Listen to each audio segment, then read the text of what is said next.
good evening, and welcome to the Cool Table's Bingerton After Party. I don't have a good English accent, but I would like all of you to know I'm so happy you're here. My name is Beth. This is the Cool Table. I'm wearing my Regency slut dress, and Heidi and Amy and Julie are here. Guys, say hello. Thank you guys for joining us. Yay! Hi.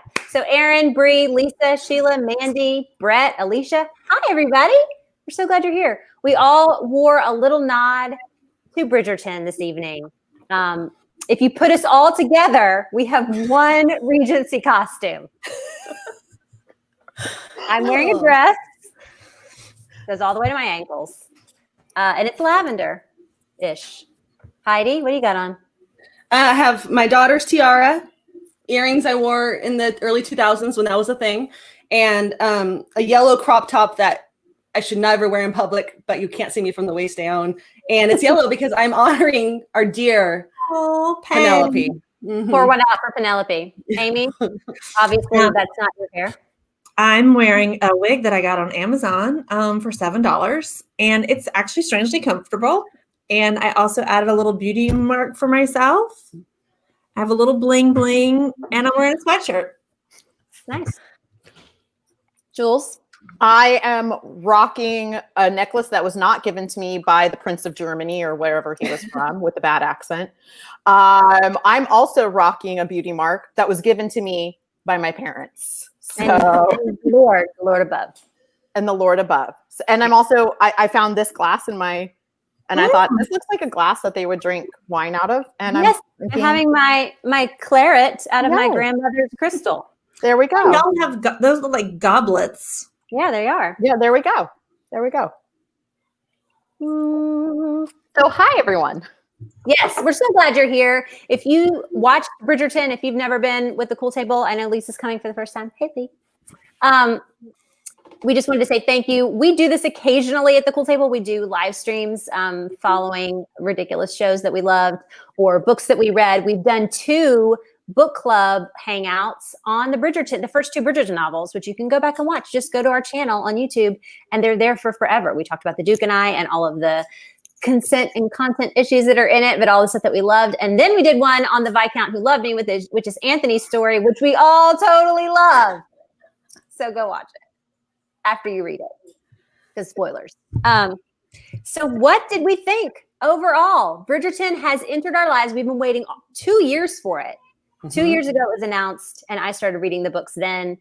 And this whole year we've been waiting and watching for it. What did we think? Did it live up to our expectations? Beyond the expectations. Oh my God. So good. It felt really good to be excited about something to watch. Like every single episode, I was really excited to watch it and just sit there and give up my time. And it didn't feel like I was giving up my time. I loved it. All of it. It was just joy. I loved it. Yeah, I liked it because it felt very participatory in a time where we can't really participate in much. Like, I feel like I was hanging out with my friends watching something and everyone was talking about it. I loved that. Yeah, that's kind of my favorite thing about appointment television, but also kind of the stuff that we watch and do here. Like Heidi, I'm sure you feel that way, like about The Bachelor and stuff. Like there's so many people talking about it that it makes it a lot more fun. That's how Bridgerton feels when it's brand new. It's out, everybody's talking about it, and you're not out of the loop, and super fun. Even the people that were hate watching it and live tweeting it, I still loved all of that too. Mm-hmm. Right. I mean, they're still enjoying it. If they didn't enjoy it, they're jaded and lying. Yeah, I will 100% be down with people who are live tweeting things and saying that they hate it, because that's fine. I like to do that for other stuff. So it doesn't bother me one bit, even if I love it. But I do think, we knew it was going to be good. And yet I still think it was better than what I anticipated it was going to be. Right. Which is amazing. How did they do that? How did they take a book that we already thought was good and adapt it even better, which rarely, if ever, happens. And added characters that weren't in the first book that I cared about. And moments. I think what they did is they kept to the heart of the book, and then they just built upon and added a body to the whole entire story. And then, you know, it wasn't just about these two people. It wasn't just about Simon and Daphne. It was about the actual entire family. And it just felt like I really knew everybody. Yeah. And just absolute joy. Yeah. Erin said she hasn't watched the show yet or hasn't read the books yet, but she's loved the show so much she's watching for a second time now. Brett enjoyed the liberties that they took versus the book. Yeah. Which let's talk about a couple that we were talking about, like some characters that they added in. What I love is when they're expanding characters that I thought might have been one note. And I guess when I think about it being a Shondaland show, like, of course, the Featheringtons are not just like the stepmother from Cinderella and her two daughters. Right. Like, of course, Portia Featherington is complex and has lots of motivations for doing what she's doing. What did you guys think of that family and their story, including Marina, who is the biggest change from the book? I was not looking forward to diving into that part of the books at all. Like there was, like you said, it was always kind of like the wicked stepmother and the two ugly stepsisters, and then the poor Pen was the Cinderella. And so I was not looking forward into going into that. But what I loved was that they used her character as a juxtaposition of a love match, like what Violet Bridgerton had, versus like what was actually more realistic in the Ton, and the complexities of what that was like. Just trying to. I mean, it's like a business. They're trying to run a business. They're trying to get their daughter safe. They're trying to keep their husband from screwing everything up. I mean, she just was and she was also just not a very like couth person, you know, like she's dressing her daughters in these terrible brocades. And I thought she was really well developed, very well developed, super into it. She had great tits too. Speaking of developed, like, yes. She had great, like at one time she was breathing and they were like coming up and I was like, that's goal. That's her goal. Very nice. cinched her in. I also think they were a very complex family as a whole. It wasn't, you wanted to kind of be angry at Philippa, correct? Portia is the mom's name. Right. And you wanted to, and there was a part, and I even tweeted about that today. Yes, I was angry at Marina, but the complexity, these were just not one note characters. They were not flat. They were well-rounded. The daughter, Prudence and Philippa are pretty one note, but Portia is not. Mr. Featherington isn't, and definitely Marina isn't. But their story is just, it's what's cute about it and what's good about it and the way that it works out. A lot of things. But I always imagine Miss Featherington as kind of like Miss Bennet from Pride and Prejudice, but like even worse, like just with bad taste too. Right. And they just made her so much more. She wasn't a caricature. Wow. She has like specific reasons for doing what she's doing, except for the outfits. That none of that makes sense. And she's there as a foil for Violet Bridgerton being kind of the perfect mother. And yet when Violet screws up, you can kind of see that that's not a mistake that Portia probably would make with her kids. No, I feel like she's just had to maybe be more honest because maybe Marina's in their household, or just because of the way she is, she's more brash or whatever. And I think that they're like these perfect foils of mothers who both care equally about their children, but in different ways. Right. Yeah. They were very well fleshed out in this series. And that's it wasn't, like I said, like we all said, it's not just two people's story. It's all of these. And to have the Featheringtons and have them, we see the dynamics and we see Portia's kind of, when Portia explains to Marina why she's doing certain things, you just go, it's a tough love. Yeah. Situation. I also thought it was a good example of privilege too, because like she talked about like how gorgeous the Bridgertons were, and they had the money and they have all of that, and so like your life is easier than mine. I have to work harder than you guys. Yeah, that's kind of what the Featheringtons said. I loved that. Yeah, and they also have like nobody to inherit, right? Which is great because they set that up for season 2, which I have no idea where that's going. We can talk about what season 2 is going to happen in the end, but the Featherington part is really going to be interesting. Alicia just said. The Featherings drove her batty, but she also said Marina is difficult for me. I wasn't a fan of her story arc, and at times I respected her character. Marina is a change from the books. She's kind of in the 5th book, Eloise's book, but as a afterthought, like she's from the past. And so they put her in to make her give the Featheringtons something to do, to get us in their house more often, which I thought was important. And I loved the fact that they gave us a character whose story was going to be something that was common for the time. She's not poor. She's not a servant class. She's gentry, but she's found herself pregnant with nobody to help her get over it. And so the dance of trying to find a husband when you're in that situation and having people find out and having them try to get you a husband. I really thought that Mrs. Featherington was kind of doing her best for Marina. Yeah. Everything she did was correct. Right. I mean, she's dealing with the hand she was dealt. Right. And she wasn't like slapping her and like giving her like shit constantly. She was just like, I can't believe you brought this to our house. But because you did, I'm gonna have to deal with it. Or my daughter. I mean, the forging the letters was a little harsh, but the really it's the ultimate right goal. thing to do. They were doing But it it was- for her own good. You Yeah. know, I mean, it sucked and I hated it, but I feel like they were just trying to get it, fix the Right. situation. It was that moment of taking her to the poor side of town and saying, this is, I hope you understand. This is the life. Are you ready? And then, there's Marina going, they're hardworking people. They're, they're this, they're that. And like, Portia's just looking at her going, you say that, but living it is a different matter. And she's like, well, look at the child sitting Right. there and nothing. And she's like, you're used to something totally different and you're not going to have what you're used to, which is not, Featherington can't fix the society that they live in. All she can do is like, maneuver it as best she can. I think she's doing a good job. She should have said, like, open up your nostrils and smell. Like, the difference in probably what it smelled like over there as opposed to Mayfair. Yeah. The levels of poo-pourri happening. Yeah.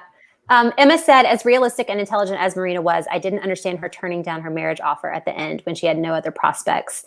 I at first forgot that she thought she was not pregnant anymore. So when Philip Crane proposes, she doesn't think she's pregnant, so she doesn't think she has to, which I think women turned down marriage proposals a lot back then if they didn't really feel like it. And so that didn't make us, that was fine.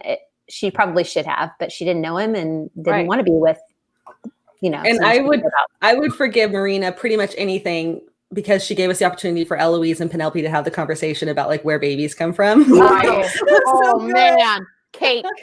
That was the best cake. Such a great scene. So let's get into the Bridgertons now that we've discussed the Featheringtons for too long. So the Bridgerton family scenes, I think, are really kind of the linchpins of this show. They're what get us interested in them. I think that they are more sometimes interesting than the love story between Daphne and Simon. And they give us the best like fun moments. And Eloise stars in most of those. So she gets my like trophy for MVP of the series. They had the perfect actress to play her. There's something about somebody with that voice. Yeah. As soon as she started speaking, I was like, I love this actress. She has Carey Mulligan's face and like the coolest like Kate Mossian like rasp I've ever heard. She's smoking butts. Yes. Yeah. Oh my God. She and Benedict. I was like, at one point, I was calling a friend. I'm like, is it sad to think that these two who are supposed to be brother and sister, I'm like, they got some really good, like, some chemistry. Like, if he were to reach over and kiss her, I'd been like, all right. I love their moments together. Yeah. The spare and the middle child. So they were great. Eloise is my favorite. She was fantastic. I cannot handle though that in Regency era that they literally don't tell their daughters anything. No. This is the biggest complaint I had when reading the second biggest complaint I had when reading this first book. But it's my biggest complaint about obviously Ms. Bridgerton and just the way they bring them up. How can they let them go off and be so ignorant? It is evil, I think. It's so horrible. Right. And that's what I think was great about, at first I was kind of angry because I in the books, I really did like Violet. I was like, oh, she's a great, compared to these other Regency mommies, she's the great Regency mommy. And at first I was like, oh, I don't like that. Where kind of Daphne confronts her and says, you sent me out into the world. And I thought, as I did kind of a second rewatch, I was like, no, she should have called her mom out. You did. You sent me out into the world. Yeah. You didn't explain anything to me. You used vague metaphors, and and now look what the situation I have right now. I didn't know anything. And so I loved that. She should have called her out. She should have, confronted she her. did. It's only that one class too. Like all the servant women know, all of the tradespeople know, all the men know, regardless of rank. All the married women know. Yeah. It feels horrible. She had to go to her lady's maid. Yeah, it's only the unmarried ladies of the time who get left in the dark. It's unreal because the Regency era is not Victorian England. It's not super straight-laced, as evidenced by the bus lines. It's not like this straight-laced, like unsexed era. No. And it's just that they do this to the unmarried ladies. It's really bizarre. I don't understand why they would bother. Well, I hope Daphne goes and tells Eloise before, or whoever is next. Oh, yes. I hope they all have it. Yeah. Yes. I was going to say, they're talking about Francesca a little bit. Who? Yeah. Wait, what? Daria's like, somehow the Bridgertons lost a daughter between one episode. I have no idea why Francesca was like out of it, but I'm assuming it's because she's so close in age to Eloise. But it's so crowded, maybe. Yeah. Having another one in there just like would throw a wrench a little bit in some of those scenes. Just send her off to Bath. Right. So they send her to Bath. Just off to Bath. That's where they all go. They all go to Bath. Everybody was complaining about not knowing the difference between Anthony and Benedict and Colin, which you kind of had to have in this first season to get everybody's like horn going. But I think that it's not, really honestly, Daphne should have been a brunette, and Daphne and Eloise and Francesca should have looked kind of all the same and been hard to tell the difference between them. So, but it was great when Francesca came back in the last episode. Everyone's like, "Oh yeah." And so you start doing the alphabet in your head. You're like, "Oh yeah, there's one missing." Okay, the F is missing. Yeah, which always kind of screws me up in the books because isn't there a Felicity Featherington? Yes, she's younger. She's like, yes. So I'm always just like, wait, which one does she belong to? Right. Yeah. Yeah. Which doesn't make any sense because they're all P's, and then they've got this one Felicity. It's true. But somebody just said, Emma, I hated the Anthony Sienna storyline, and we might as well just get into it because this has no outline, this particular conversation, and we all hated the Anthony Sienna storyline. It was terrible. It was terrible. Yeah. I didn't want to see her. No, Anthony is supposed to be, and according to the second book, Anthony is a rake with a capital R. And that means and that was the big objection for him, was that he was supposed to be raking around London. Instead, he became like this lovesick puppy. And I just, no. There's several problems with the Anthony Sienna storyline. Number one, the girl who's playing her. And I just had to put it out there. She was not well cast. She did not look like an opera singer. She didn't. Oh, there's that. Yeah. She just didn't have. She looks like an American. She just has like a very modern look. I don't know what that is about. Orthodontia. I don't know. But you're too straight. Everyone's teeth were too straight. No, some of them have cute little. Eloise and Benedict have cute little normal like crooked British teeth, and it's fine. But Sienna looks like an American, like she looks like a co-ed that should be like in a Delta Gamma. It's not, it doesn't work for me at all. It would have been more not to be like, the books, but I think she was Italian in the books, like an Italian soprano in the books. And so that would have been like, I think she would have been exotic. And like from the show, it was almost like she was living in a brothel, even though she's an opera singer, like look like she was living in a home with like lots of other mistresses. I don't know. It just threw me off. Maybe that's just my impression, but I wanted someone older, I think, too, for the opera singer, someone more worldly. And I feel like she just looked too fresh-faced and college girl. And I just hated all of their scenes, all of them. I was like, I hate every bit of it. And then her last confrontation, because the whole thing with him was, I'll take care of you. I can't see you anymore. Let's be together. We can't be together. And then all of a sudden he's like, actually, let's be together. Let's go to this ball together. Just put on a dress. And she is like, you want me to be different. That didn't bother me. I thought it didn't bother me either. It did for me. So I'm like, you have a dress, go put one on. Like I've seen you in dresses.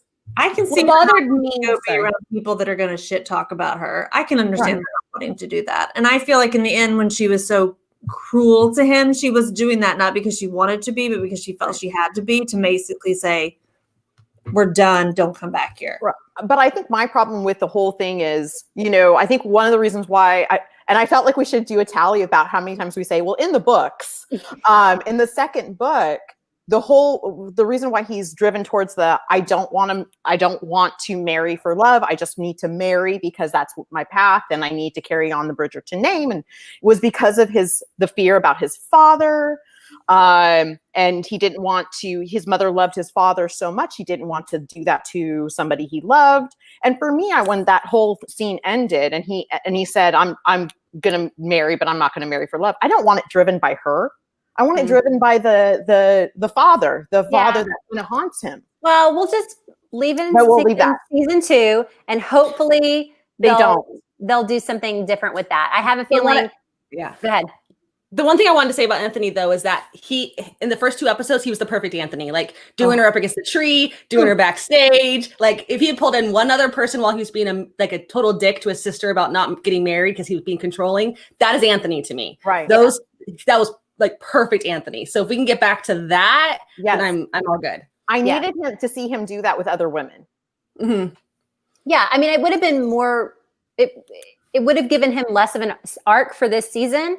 I mean, he already learned his lesson about not like being in charge of his sister and like being the head of the household. He learned those lessons as he went. And so this was like his final bit of arc. And so maybe we're putting too much like thought into whether or not it's going to, push him moving forward. I don't think it will. I think what's going to happen is that Sienna might pop up as the other woman once he falls in love or whatever in season 2.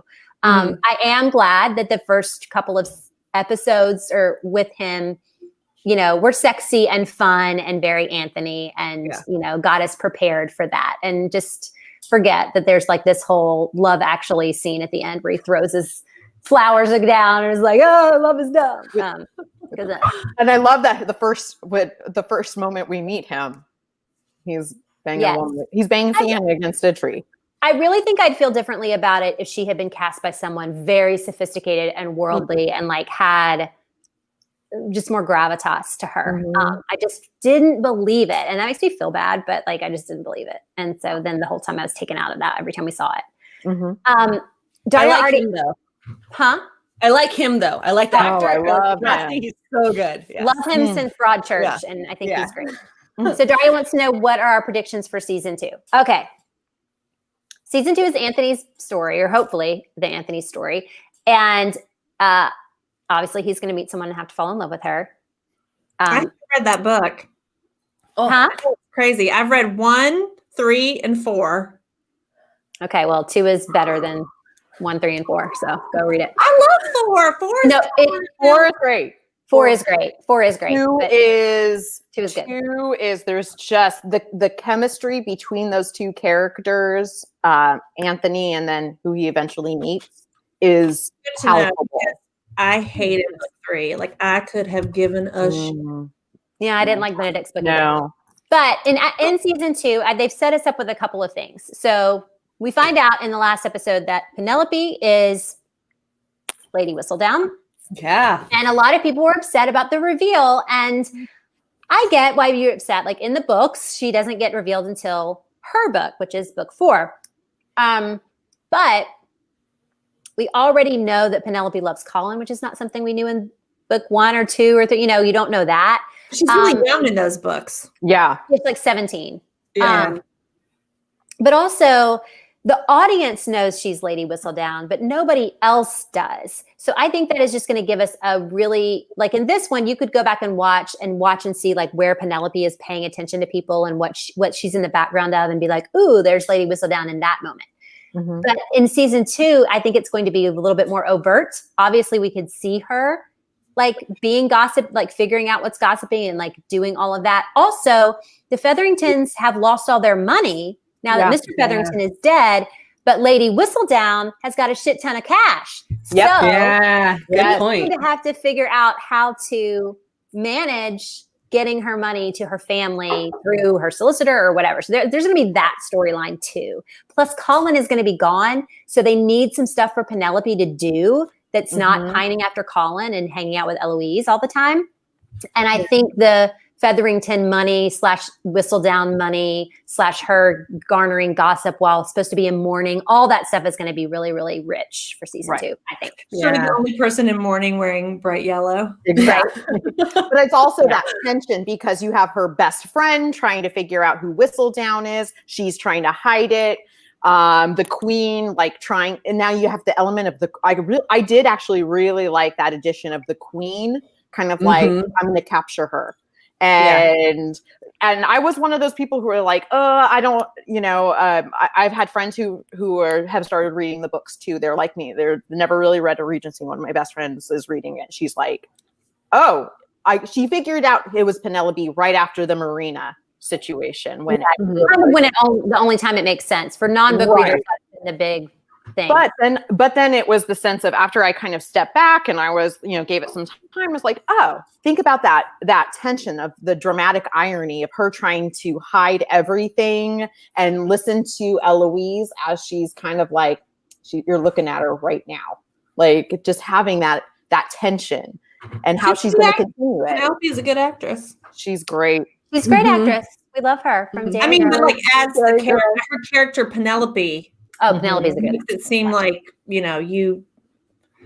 because I feel like knowing who she was, I never thought it was given away, except for maybe the Marina thing. But then also the modiste also knew who was pregnant. Yeah. And they didn't really talking about the modiste. They briefly, she's not. I love that scene with Marina where she was like, "You're not French. I know, I know my mom's French. You're not French." And they didn't. I was like, "Oh, you guys, I wish they could have gone more with that." Cause I think that was all of a sudden she was like, had this great Cockney accent. And I was like, yeah, I watched the first couple of episodes with my French boyfriend and he was just like, her accent is terrible. And then I had to tell him, because then he stopped watching, and then I had to tell him, she's not really French. She's doing her version of a French accent, my version. Did that make him okay with it then? If she was... He was a little less bothered. He likes verisimilitude or whatever the fuck that name is. Yeah.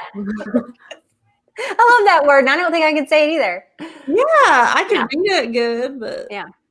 What else is happening in season 2? That's what we're still talking about. Let's see. Oh, Benedict is going to discover that he likes the D. Oh, well, we might as well go there. Because all right. It's called queer baiting, and this show was full of it. Oh, my God. Granted, Benedict is not gay in the books, and for people who are book purists and be like, no, his love for Sophie. Okay, that's fine. There are 8 Bridgertons, and statistically, one of them is homosexual somewhere. So one of them is somehow gay. So Benedict is obviously clearly, more open to whatever. And the fact that he wasn't open to anything with Granville and there was no throuple action at all is very disappointing for most people because it would have made sense. And it looked like it was headed that way. Especially from the trailer. Yeah. Yes. The trailer, or even just him going out of his way to go see this man, visit this man at night. And go to, this artist studio. And at one point during the orgy, he's staring at naked men being, drawn. And I'm like, you like that, don't you, buddy? So do I. I mean, it's just classic. It's just classic queer baiting. That's all it was. Right. And, he could be queer later on. I mean, just because he was with women in this show doesn't mean it's going to, but I think potentially there is the potential there for Granville having that speech where he tells him, can you imagine what it's like to be in love, to have to go against society, and Benedict start to think about it. And then being in the artist community, it might be something that they explore in later seasons, but don't push it on the showrunners or anything. I mean, they want to do Sophie and Benedict, and it's the most boring book I've read so far. So I hope they don't, but they might. I don't know.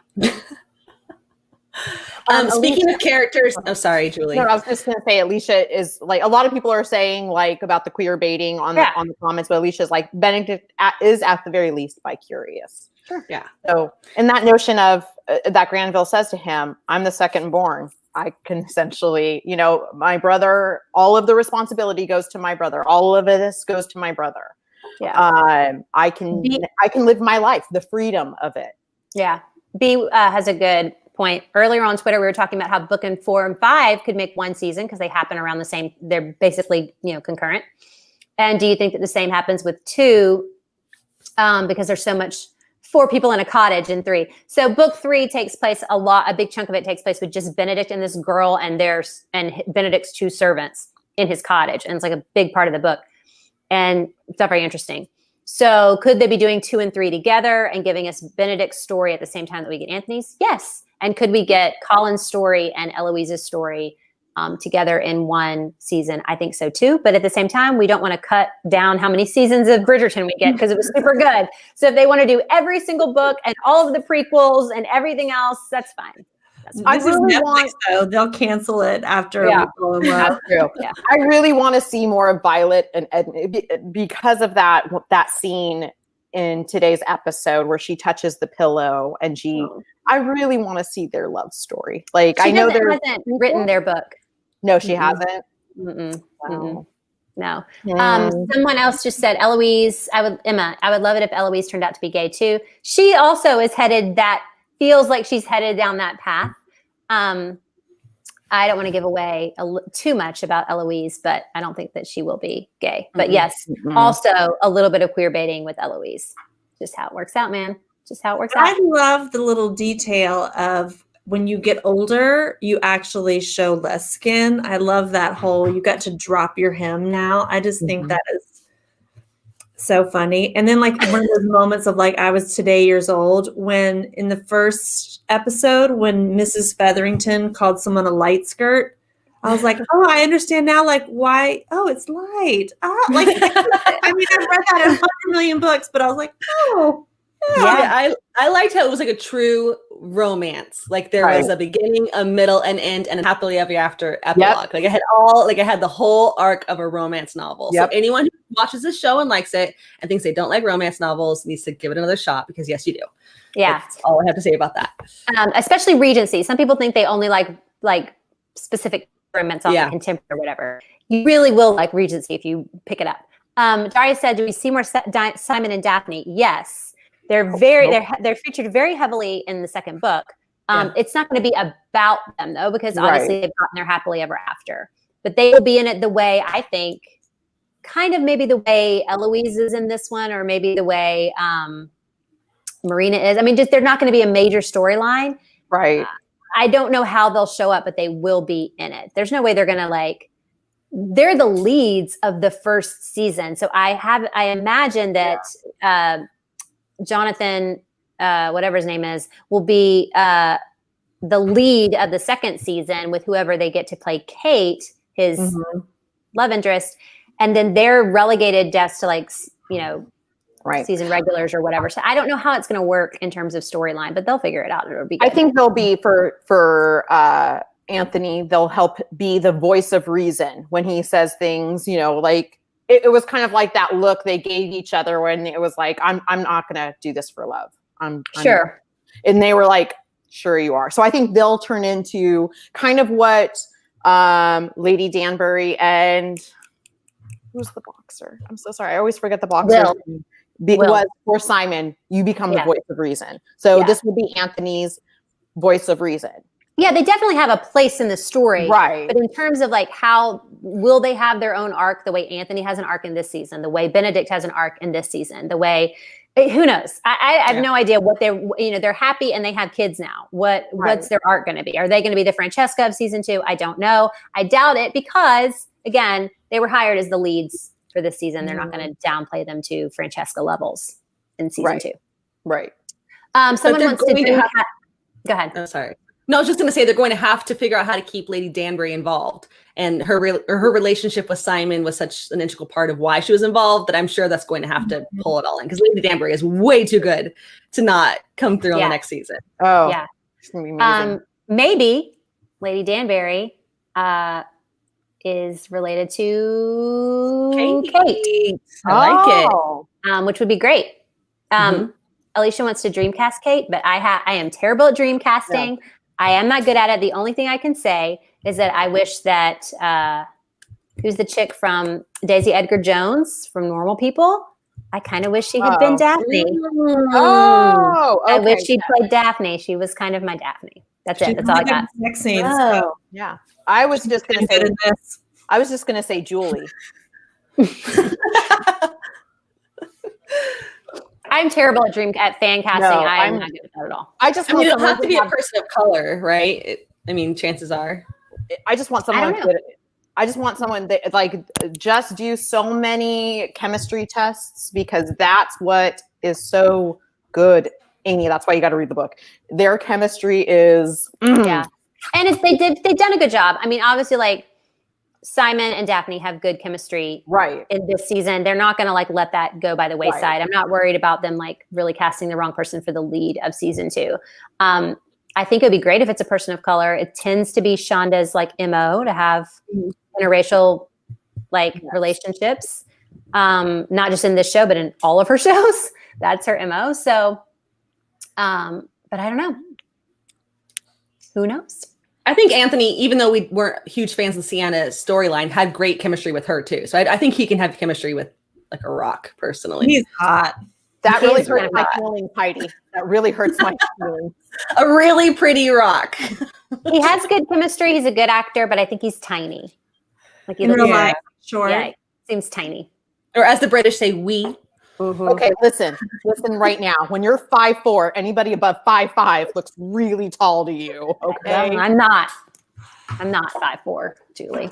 I'm 5'6". I'm sorry for all of us who are vertically challenged on this discussion right now. So what else is average? Isn't 5'4" average? It is Yeah. average. Thank you, Yeah. Amy. Thank you. I didn't say it wasn't. I almost just screamed out, I'm average. Please do. I will not.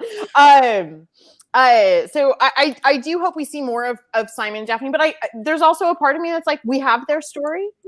And I want to see the happily ever after move on. I want them to have a bunch of little beautiful children. And so while I want to see more of them, I want to see a lot more of Anthony. I'll tell you who we won't see in season 2. I really don't think we're going to see Colin. I think all? season 2 is going to be Colin's sabbatical, and he will be the Francesca of season 2, off in Greece and Cyprus or wherever he is going to be. That doesn't bother me. I don't like that actor. Oh, I thought he was really great. I thought it was good. I think he'd grow up. He's too young for me. Yeah. Yes, Oh, but he that's the did. point. Colin is supposed to be like 21, which is why when he proposes to Marina, it's like, no, you're not doing that. You're an idiot. Go have sex with some whores. Like that's your journey, bud. Your journey is, I should have made sure that you went to the brothels. You're too young. And so that's the point, is that he's supposed to, because I think Anthony's like 30 or something. Yeah. And 28. I'm not bothered by 28 years old. Yeah, I'm 28. not bothered by his casting. I just mean it's hard for me, Amy, 47, to get horny for him. You're not supposed to be horny for Colin in this season. Is anybody horny for Colin? No. I just don't found know him if he's gonna adorable. evolve even in 2 seasons for me to get horny for him. He just doesn't have a look I like. Maybe he will come back from the Mediterranean with a beard and a tan Oh. and less of a boof in his hair, and he will be hot. And we can catch in the toast him. See? Yeah, Look at how I'm that's already wrong. planning. I have it all planned out. The Is he the beard. goat? Is he I would the try. goat? I would like to see that. The beard. I think he will come back scruffy and Good. and And tan. then and Penelope will just explode with passion. Yeah. That's So- actually one thing I hope. Can I say this as somebody who's a little curvier and everything? I hope they don't, because in the books she loses, I think, 1.5 stones. I think so, about like 20 pounds or so. I actually hope I hope that's not. I hope they change that. I Yeah. think they'll just dress her more flatteringly. Because Right, I mean, that's the what I actress hope they do. Nicola Coughlan is Oh, she was gorgeous, and so she'll be fine in better clothes. Right. Yeah. I think put her in a right outfit. Yeah. She's gonna look And that real happens good. in the books too. Yes, she does lose weight, which is whatever. Whatever. you know, Yeah. problematic. But she also gets to choose what she wears, and she looks a lot better that way. Andy just said the funniest thing, which was, "Find me the rest of his jawline, please." And I died. That's about Colin. So, That's what the beard is for. That's what the beard's for. Right. And the mutton chops. He could go mutton chops and be hot too. So I really was cracking up when he had that singing scene because he's a great singer. He sounded great. And he's had like singing stuff on his social media and it's really good or whatever. But that is the worst song I've ever heard in my whole life. Oh, that was and I felt so bad that he had to be like, cheese and bread or whatever.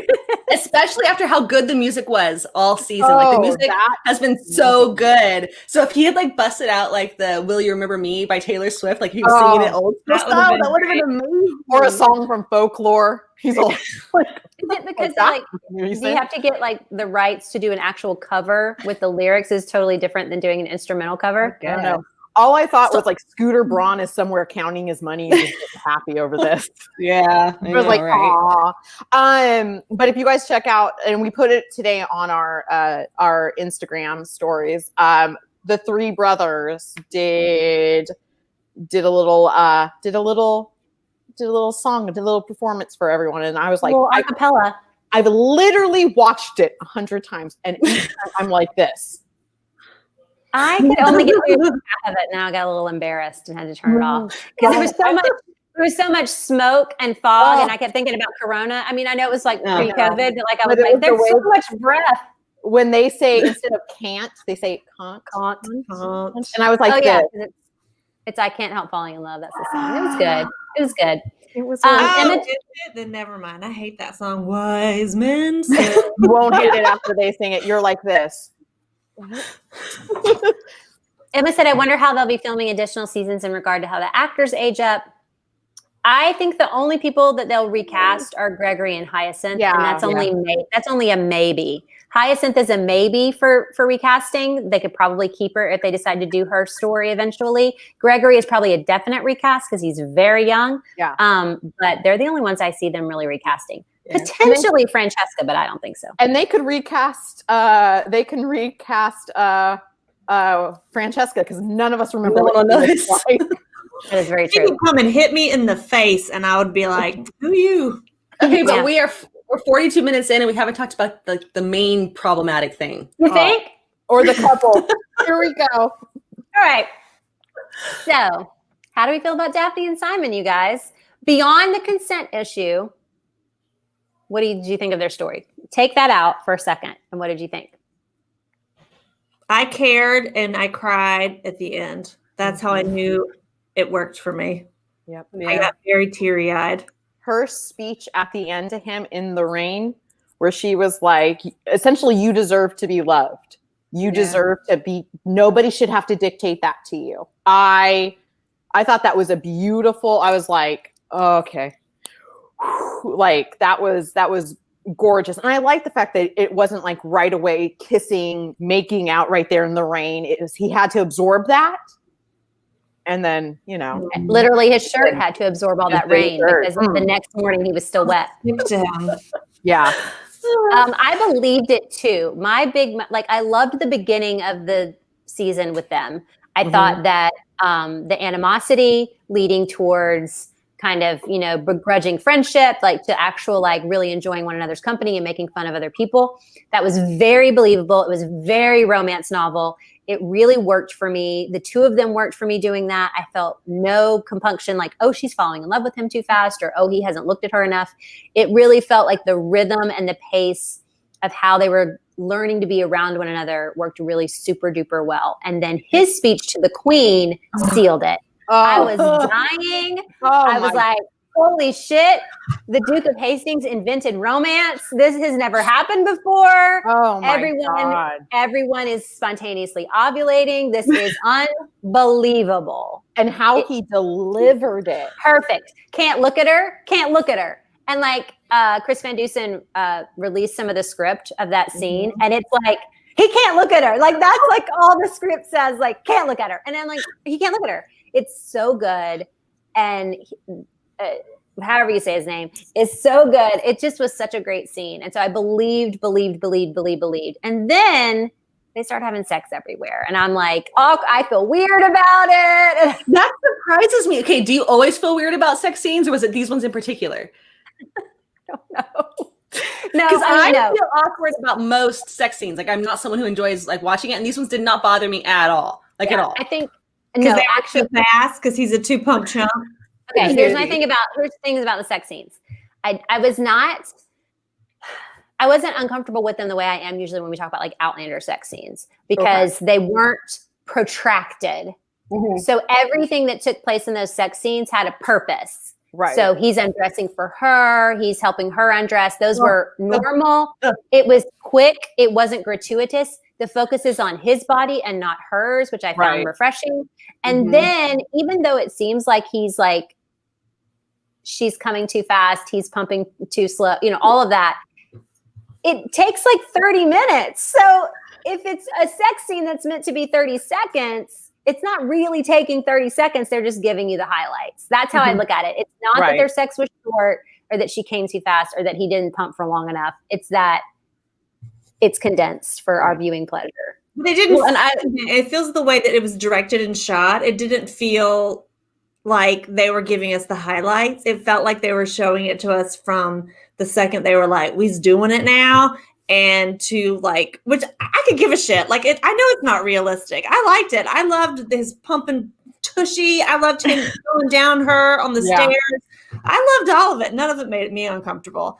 But I just laugh like because the way that they shot it, it felt like it was their scene in total. We're seeing the whole thing. So I kept thinking, if you were the pullout master, like you cannot be the 2-pump chump because you know it's coming quick. Right. I don't like that part. Roll off of her like he was, trying out for the Olympics. Like no. And I will say this. I felt it was. I will say this was very much the theme, like the very definition of the female gaze. The fact that we see more nudity on his part than her part, the romantic kind of like slow motion, like when they're in the field and he's naked and she's completely clothed. I mean, all of it, getting her ready. It's funny because a lot of it felt like Breaking Dawn to me. Yes. Like the field, a lot. Look like it's like the scene where Bella is dreaming that they're having sex. Yes. But they're not really. That's what a lot of it felt like. And Jamie just said it was a sex montage. And then I thought to myself about the Outlander sex montage that was a bunch of different couples and was terrible and how this one was not. No. And so I have no problem with the sex scenes at all. I really don't. I just, in general, when we talk about them, feel uncomfortable. I liked the cheeky, pun intended, cheeky. The cheeky little jokes they made about like, and that was the great finish of the season, right? Yes, like that's what and then like he's teaching her how to masturbate, and he's like, "Let come." Just thought it was so clever. I mean, it's like cheesy clever, like a romance novel's supposed to be. And the next line that you hear is her mom saying, "Oh, you finished," or whatever. And he's just like, "What are you gonna name it?" And she's like, "I was going to say pinnacle." Yeah. But I guess we should probably talk about. Should we talk about the consent thing? Let's talk about it. Well, we did tell if you guys want to know what our position is on the book and what happens in the book, you can go back and watch Bridgerton Book Club, The Duke and I, which is on our YouTube channel, because we talked about it a lot there and we super hated it. I really think in this that the show improved upon it. He is not happy about what happens, but he's also not totally incapable of changing the outcome and stopping her. He says wait, but he doesn't say stop, and he's not drunk. It's very murky. No. Yeah. But it's not as bad as it is in the book, and so I feel like they improved on it. And while I do think that it's incredibly important that it is possible for men to their consent to be revoked and for women to listen. And it is possible for that not to happen and for men to be sexually assaulted. And that's what this would be if it were the other way around. I think that they tried to get that particular, because it's such a huge part of their story in the show, with as little damage as possible. Right. That's what I think. And that's my thing with this he said, "Are you ready to go to bed?" He took her hand. He started undressing. There was that sense of, it started out as a mutual activity between a husband and a wife. And I think bottom line, I think Amy, you've said this too. It's about the lack. These two are using each other. It is still a problematic scene. Yeah. We have a lack of communication. She knows something. She's trying to confirm it. He's hiding something from her. These two are not talking. It's essentially the conflict of the miscommunication that we see in a lot of romance novels. So, but the fact that Shondaland takes out the drunk aspect, the fact that he's kind of initiated, when we watched, I believe he initiated the sex. It definitely is an improvement upon the book. Well, to me, they are definitely an improvement on the book. It's a matter of whether you can ever truly know 100% of someone's mind, and at what point does that involve the revocation of consent. They're both deceiving each other, Right. not even knowing that the other one is doing it, because he doesn't truly know what she knows, which is very little about the act and why he can't have children. And she knows very little about his motivations of not wanting to do it. And she just thinks that he's lying. He's been lying to her about his physical abilities when he clearly has them. Mm-hmm. So yeah, it's you can never truly 100% know the other person's mind. And it is an interesting philosophical question to ask, at what point are you no longer consenting with that person because you don't truly know what their true motivations are? And I said, I think I might have tweeted it, but I was like, Ilaria Baldwin, like, are you, does Alec Baldwin, can he truly consent to having sex with his Española wife if she's pretending to be Española? Right. I don't know. Emma in the chat says, I wish they just skipped the questionable sex altogether. Having Daphne find out about pulling out and the need for seed was conflict enough on its own. I actually kind of agree with that. I do agree. Like we talked in our happy hour a couple of weeks ago about what they were going to do with this and what we thought might happen. And I thought there was a way for them to move around it and not do it at all. Mm-hmm. And you can go back and look at that if you want and see what they didn't do it. I mean, they wanted to do it. I think the conflict is not really that he withheld it from her. It's that she could be pregnant. Right. Mm-hmm. And so they had to, in some way, insert the idea that she could be pregnant without him wanting that. Right. And because it felt like she intentionally ignored his weight. Of course, she intentionally ignored his weight. Right. She knew what she was doing. She was getting the seed. Right. And it's that sense of he had been the dominating partner at that point. He knew more. And at that point she flipped the script on him. Yeah. So, there's a level of like her huge amount of ignorance in the beginning, which I think he's aware of. He says later on, I didn't know how much you knew and didn't know. But there's still a level of him being aware that she's innocent. And there's a level of her amount of ignorance is also in its own way in the early part of their marriage, a lack of consent. Right. And so his ignorance about her new knowledge is also mixed up in a lack of consent. And that's murky and it's dangerous. And it's not something that in real life, any of us would want or condone or would do. I mean, in no way. It's certainly in real life, none of us would probably say, yes, I am 100% going to be using the pull-out method to ensure that I never get pregnant. That's how I want to get pregnant. No, I'm joking. Jamie asked earlier in the chat, and it's way up, so I can't add it in, but she was like, did they really know enough about the pull-out method back then to like use it? And I think they did. And then bastards are just because men suck at doing that, I think. More so than that they didn't know that they needed to. Oh, the bastards, the byblow, the word that she used over again in book 3. Which is a really terrible word. What a horrible euphemism. I will say though, when like in the book, when she discovered like, I'm not pregnant, I started my period. That was like, okay, you deserve, right. Does she do that in the book? In the book, I think in the book she's pregnant, and he goes away. In the book she's pregnant. In the book, it wasn't. In the book, Yeah. it works, and then they're separated for months and months. Months. So And mad. She's been abandoned, and everyone is mad at him for leaving his pregnant Oh, wife. I thought she Yeah, was. it's I a- thought she didn't get pregnant. And after Anthony goes and calls him out because he's gonna fight him. Like, hey, you left my sister pregnant at home in London, and you just abandoned her, and he turns into the bad guy. This was an improvement on that. I'm not saying it's still problematic. It's an improvement. Okay, because I thought that didn't. I thought. Oh wait, Heidi's right. She does get pregnant, and she loses the baby, according to Andy. I don't remember. No, she doesn't lose the baby. In the book, No, she's I don't pregnant. remember Okay, I clearly forgot that part. But when she when she started her period on that scene, and her mother comes in, and the crying, all you hear when he's just watching there, and he has that one emerging, that tear is ready to come down, and then he's just listening to her as they're watching the performance. Oh, that was killing me, Julie. Oh my God. I was sobbing. Pain. Yeah.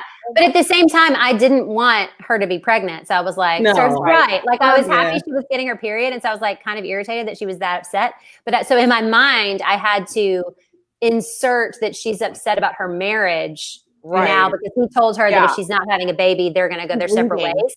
So in my mind, it had to be that she was upset that their marriage was going to be gone, and not that she's not pregnant. Because if it was that she wasn't pregnant, it fucked it up for me, and I wasn't bad for her anymore. I think there was just so much. Okay, so Meryl says, sorry, I'm looking at our comments right now. I'm sorry, you guys thank you everybody who's commenting right now. I'm but she fell off the horse when he rides up after their separation, and he asks, why is she risking the baby? And she said she willed her courses away. That's in the book. Once again, take a There's shot. some people saying she had a miscarriage, maybe, which would explain why there was so much blood on the napkin but I don't know. I don't remember her having any kind of miscarriage or anything. I don't remember her miscarriage, I feel but she had that baby. That's and not having the camera on her, but having him hear the sob. That was good. That was that was well shot. Good job, Shondaland. That was. I like how they would. That was hard. Because I have a 12-year-old and an IUD I've had since forever. I don't really have a period. And I was like, is that what periods used to be like? I don't remember. I started mine today, and it was just like that. It was and she also cried like that.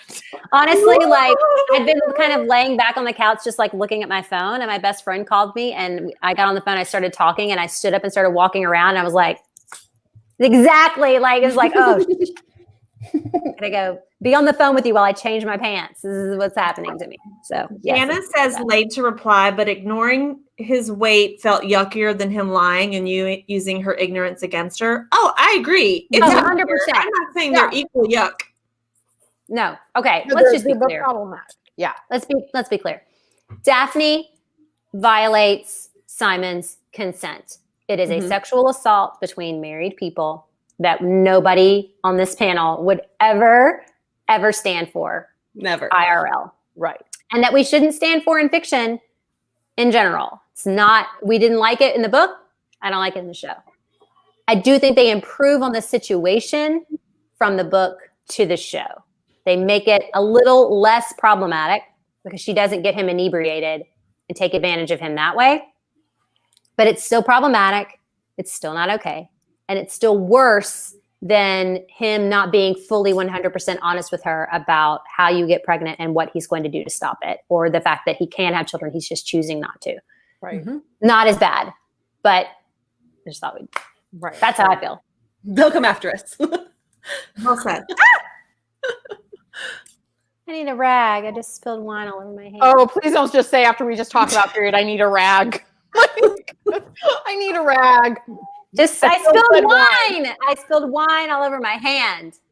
Wish I had family who could come bring me a rag. You guys, we didn't even talk about Lady Danbury. Oh my, so moving. I talk about how you talked about it at the beginning to, this addition. I loved the addition of Lady Danbury as Simon's kind of almost aunt, this auntie kind of figure. And just her. And like we all said, we hope that we see more of that woman, because that woman just, no pun intended, since this is what we're talking about, but bee's knees I loved that. Every moment she spoke, everything she said was pure magic to me. Just pure magic to me. Here's the thing. And Lady Danbury was flawless. She was flawless. that Her was- costumes were flawless. The actress No was one can flawless. ever do Everything she anything said better. was flawless. Everything about Lady Danbury was 100% perfect. And it is very sad that we are not 100% sure how she's going to factor into the other seasons, but she better be there. And she better be doing exactly what she was doing this season, which was kicking ass and taking names. That's what I have to say about Lady Maybe Danbury. she could be a part of working with Eloise and trying to unmask. What's her fucking Mrs. Lady Whistledown. Well, Lady that's- Whistledown. Because he she's throws the one down who that puts the challenge. weight. She's the one who puts the wager in book 3 to unmask her. Or, yeah. And it should be said that that could potentially be the line that's going on is wagering and whether or not Lady Whistledown is unmasked. We'll see. Her monologue about like I turned myself into like the most weird thing in the room was so good. Oh, that So was good. so. And the best thing was at the end of this episode when everyone's like, she has this. The rain starts. The couple, they're going to make up, and then I think it's who is it? Is it Philippa? One of the Bingertons, one of the Feathertons and her boyfriend are ready to go out. She just takes her stick and says, "No, everybody leave now." What really killed me was that like the queen is sitting there and she's like, okay, like I'm going to totally listen to you. Like you were bowing to me like 4 episodes ago and not very well. But okay, let's go. The queen's like, all right. I love the queen as well. Yeah. Oh, she was great. I liked her little storyline, especially with the madness of King George. And I think that broke my heart. You're 100% right, Heidi, that Lady Danbury's speech about making herself the most fearsome thing in the room was excellent. She's obviously just like Eloise in Enneagram 8 and the best person in the room and therefore deserves all of our praise. Yes. Let's keep her going. But I agree, Julie, that I liked whenever King George called the Queen Lottie. Like there's just so many layers of love stories. Oh, so good. Yeah. I did a quick little visit to her Wikipedia page. They had 15 babies. Yes. Whoa. Yes. Many of them survived. It wasn't just like a lot of death. Yeah, they had lots of babies. I think they loved each other. Yeah. Well, when he started to ask about, I think it was Charlotte, Emily. She's Charlotte, and she's like, Emily's dead. Emily passed away, and I always just remember the madness of King George, who, by the way, today people, it'd be interesting to see what we would say about him. But that was heartbreaking, and then to see at the end, in the last, it was the opening of this episode, of the last episode, to see her watch him from afar, have another episode, and just be like, whew. Yeah. Jamie had a good point about something totally different. She said one of her biggest issues with the TV series was how race was handled. Either it's blind casting and this fantasy England is diverse, or you actually address it in more than just one scene. I felt like they addressed it a couple of times. I agree that they wanted to address it, but there is the Duke of Hastings yelling at little Simon Bassett and telling him, you have to be perfect. You have to be extraordinary in order to keep what we have. And that's kind of a marker into who they are and why they're there. And then of course, Lady Danbury discusses it with Simon. And I think the Queen brings it up once, doesn't she? I think so. Yeah, she does. Yeah. So there's a little bit of it. I felt like it was just enough, but I also was really, really already invested in the fact that they were doing that and knew what they were doing. And I had read what the showrunners, why they did it and how they're, so I already knew enough to like, let it be in the back of my brain anyway. And I think maybe if you were just turning the show on for the first time, maybe you need a little bit of it in episode 1 and you need a little bit of it, maybe a little bit ahead of time. But at the same time, we can just enjoy it for what it is and let it be the blind casting kind of thing. Like, I feel like you can come to it and look at it and say, this is what it is. It's a fantasy version of Regency England where they've accepted this and it's not something that they complain about or that people fight about or whatever. or there's a reason that they've made it this way, and this is, either way, it worked for me. It wasn't something that pulled me out of the story. It's kind of like Schitt's Creek, where it's just like there is no homophobia in Schitt's Right. Creek. You know what I mean? Like it's just the reality of a world the way it should be. Right. And so I'm a white lady, so I understand that I don't have the full perspective on how to discuss it. But from the perspective that I have, I thought it was kind of like encouraging. Yeah. Ada said, this Black woman thought it was just enough. It's fiction and a love story, and that's what I was looking for. Good. Yeah, absolutely. Highlight Alicia's comment. I think she makes a good point, because I too was just like, ooh, this is a little Here, cringe. the only time race bothered me was when Marina was being looked over like she was at a slave market. Yeah. Like And then looking at the teeth and all of that. Not to diminish that at all, but then it gave the man that line about how all of his from the battlefield.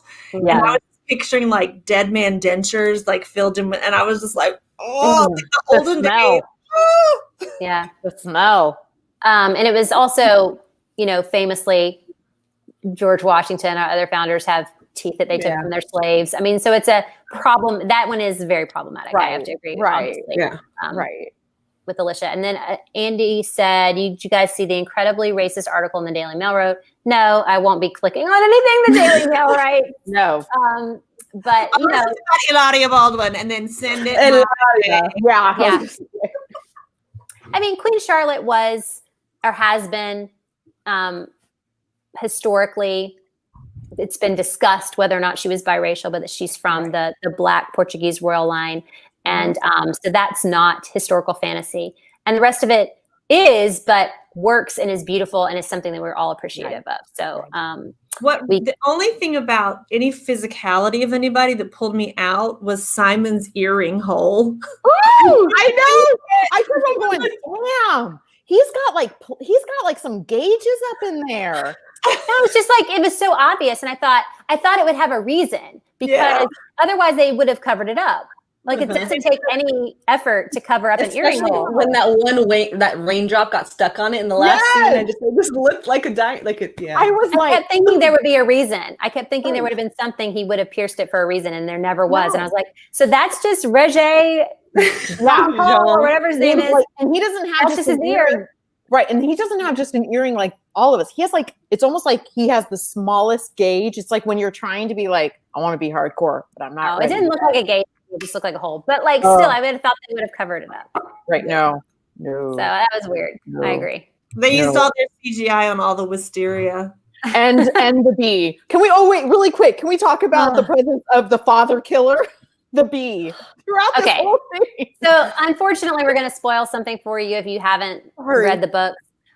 But in the second book, you learn that the Bridgerton father died 10 years prior to what's happening in Duke and I, because he was stung by a bee. Just an accident, and not expected, because he'd been stung by a bee before. This time it killed him. I can't remember. Is it that Anthony just associates it with the bee, or is that actually what killed him? Like, did he have like a heart attack? That's actually what did it. Okay. It was the My Girl version of his with Macaulay Culkin. He's legit killed by a bee.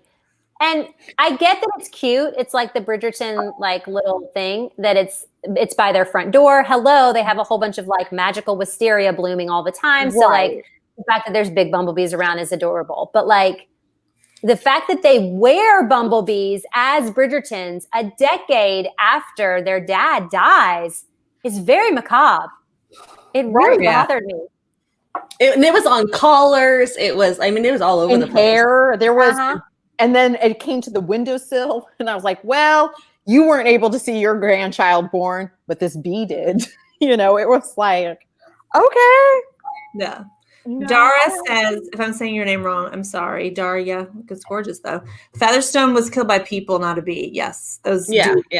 They had poison. That's. I had to go back and pause it to read what it said, but it said something poison. They were going to poison him, and they did. Yeah, the Featherington dad is killed by the bookies. Right, which then leads us to going back to people asking what we think season 2 is going to be about.